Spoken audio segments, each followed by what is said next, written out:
Welcome back, guys. There's a lot of drama going on in Raid Shadow Legends, and I want to know why the community now is so loud about this. Why are all these content creators now all of a sudden being like, hey, give me my 5-star chicken and my sacred shard back? Hell Hades and Ash now, and I know Hell Hades was not happy with this when it changed too, but what has changed now? I know there was some post on Reddit. What has made Hell Hades and Ash kind of want to go against the grain? I doubt they are. I doubt they're coming and like going against Raid Shadow Legends hardcore. But what are they saying? And I honestly don't believe this is Ash because he doesn't have his mouth open. I have seen the inside of Ash's mouth more than his dentist over the last 2 years. So I don't believe this is him.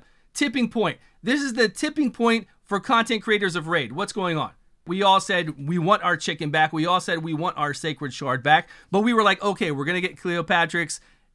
What can we do? I mean, the thing is, the company's not going to listen to any of us. It's not like they're going to change this. You know that. Just because Scion's coming out and you're not happy with Scion, they are not going to change this. Ever. You're not going to get your chicken back. You're never going to get your sacred shard back. It's not going to happen. And we've all said it when this happened. We all said, please, bring it back. What are you doing to us? Give us our chicken, give us our sacred shard. And then some of my videos back then, when that happened, I was just like, look, guys, it's not going to change. We can bitch and complain all we want, but we just have to settle for knowing that we're going to get Cleopatrix and whatever else they do after that. And I really thought that they said they were going to bring out all Hex-based champions following Cleopatrix. It would just be primarily Hex-based champions. And I know Scion isn't a favorite. I mean, Scion is a really terrible champion, but you know, after that we might get something good. I mean, look here, we got Garrosh was amazing, Vizix was amazing, there were some other ones that weren't amazing. So you let me know down below, what's up with all this drama? Give me the details about it. I can't believe it's happening now. Why wasn't it happening all along? We're gonna talk about Alex and his changes. Simple, the sharpshooter. We'll talk about the changes they did for him, and it's really weird that we're getting those changes so quickly. Raid really confuses me. I don't understand what's going over with Raid. I know they tested this champion. I know they had an idea of what they wanted when this champion came out. And then all of a sudden, a few days later, they're like, we're going to increase the chance to freeze and we're going to up his multipliers. And we'll talk about the multiplier thing in a minute. It's hilarious. But the increased chance to freeze and then the multiplier increase, you couldn't just do that when I think they do this on purpose. I'm telling you right now. They knew they were going to bring out the champion at 50% chance to freeze. They knew what his multiplier was going to be, which is going to be a standard multiplier. And instead, they made it lower. And we didn't see the multiplier. It's all behind the scenes. Maybe somebody was able to data mine it. And then they came out and said, this is going to be the freeze chance, knowing that the community would say something about it. And then to appease I'm telling you, they are masterminds at this. They are masterminds with messing with people. So they knew this would happen. And then days later, they switch it to what exactly, I mean, I'm telling you, they can read us so well. I guarantee you that's what they did. They're just too smart for us. I believe they are really just too greedy smart though. It's crazy. It's so crazy to me. So we've got all the heads here. You can read over all the heads. I'm not going to do that right now. I'm going to wait till we can actually fight the Hydra boss. I don't want to read over all these heads that we've seen so many times. I don't want to get bored and fall asleep. I want to go fight the Hydra heads.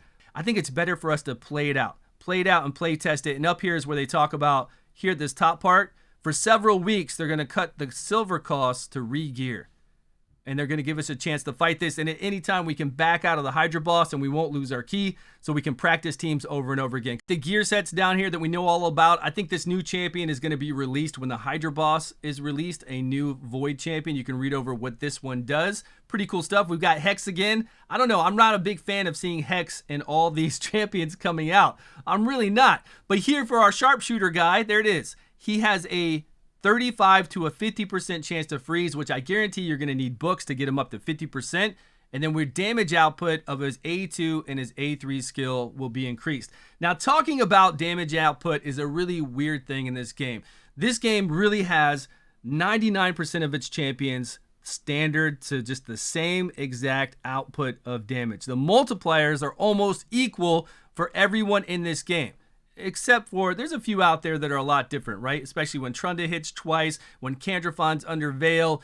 There are different ones out there that can do more. But when you just talk about regular multipliers of these champions, what am I looking for? I'm looking for Alex. Where'd he go? High Elves. This guy right here has a single target A3.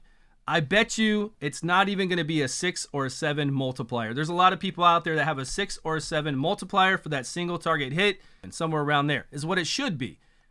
And an AoE ability will usually be at 4. Like 4 is the standard damage multiplier. It can be a little bit lower than that, or it can be higher than that. So if it was at 4 before, I'm telling you, when this guy comes out, it's probably going to be at like 4.1. Somewhere around there. And then I'm sure that when we can see this 50% chance to freeze, it'll probably be added down here with books. And legendary books are really hard to come by when we first start out. But don't get me wrong, this guy is great as a brand new account. If you start a brand new account in Raid and you just have him for this, the aura, that's all you need. You bring him in there with your Kale, you have, or however you say Kal-El now, you bring him in here with your Kale, you have that accuracy lead, you get your War Maiden, whatever other champions you want to run with, but this will be your lead for so long on a brand new account. I'm happy they're doing this. I really like this. And, you know, even if you don't have books, which you don't, I kind of just wish they'd give them some books. Wouldn't it be cool if they came out with a legendary, the first legendary champion that requires no books, and it was him? Now that would have been cool. We would have looked at it and been like, yeah, we can't complain. This guy requires 0 books. He's on a 4-turn cooldown. He's at a 100% chance on a 3-turn cooldown, and then he does a 50% chance to freeze. No complaining whatsoever. He's special. He's simple.